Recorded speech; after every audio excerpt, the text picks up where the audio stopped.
12 metų priimta ES vandens pagrindų direktyva, nustatanti bendrijos veiksmų vandens politikos srityje pagrindus. Šis europinio lygio vandens įstatymas daro didelę įtaką šiandieniniai vandens valdymo sistemai Lietuvoje. Pagrindinis jo tikslas – siekti, kad iki 2015 metų visuose ES vandens telkiniuose būtų gera vandens būklė. Direktyva reikalauja kiekvienoje šalyje paskirti arba įsteigti atsakingą instituciją. Lietuvoje tai aplinkos apsaugos agentūra. Yra iškelti tikslai, tai yra siekti, kad biologinė įvairovė būtų išsaugota, kad teršalų lygiai būtų sumažinti tiek jūroje ir tiek gyvuose organizmuose, sakykime, kas liečia labiau žmonės, paprastus žmonės, tai yra, kad žuvyse valgomose būtų neviršytų tų tarptautinių standartų.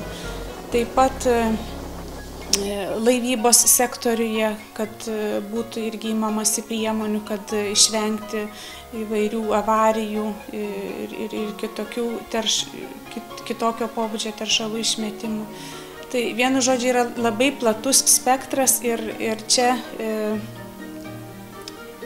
šita jūrų strategijos pagrindų direktyva yra integruoja labai daug įvairių ir specialistų, ir labai daug taršos kaip įvertinimo, nes labai daug yra tų taršos šaltinių.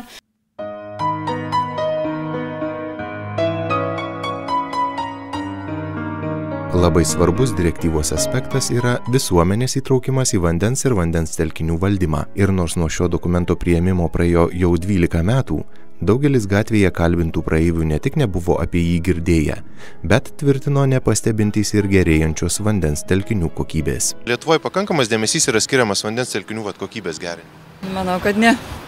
Einat pro Danės upę ir matot tai? Pastoviai jisai muzinas nešvarus. Tai manau, kad neskiria pakankamai. Tikrai negerėja. Vanduo vis tiek yra užteršiamas vis daugiau ir daugiau. Ir žmonės patys nesaugo ir nieks neprisėda prie to. Matosi plika akimi, ta prasme? Matosi ir jaučiasi. Net kartais net nesinori važiuoti, nežinai, kad bus nešvaru. Sunku pasakyti, žinot, aš kol kas nematau tokių didelių, kad būtų labai pokyčių, kadangi tas vanduo kaip žydėjo, taip žydė, jame kaip ten plaukioja šiukšlės, taip plaukioja, bet čia yra daugiau bendra žmonių kultūra, kurie neatsakingai elgiasi, mėto viską į tą upę ir taip toliau.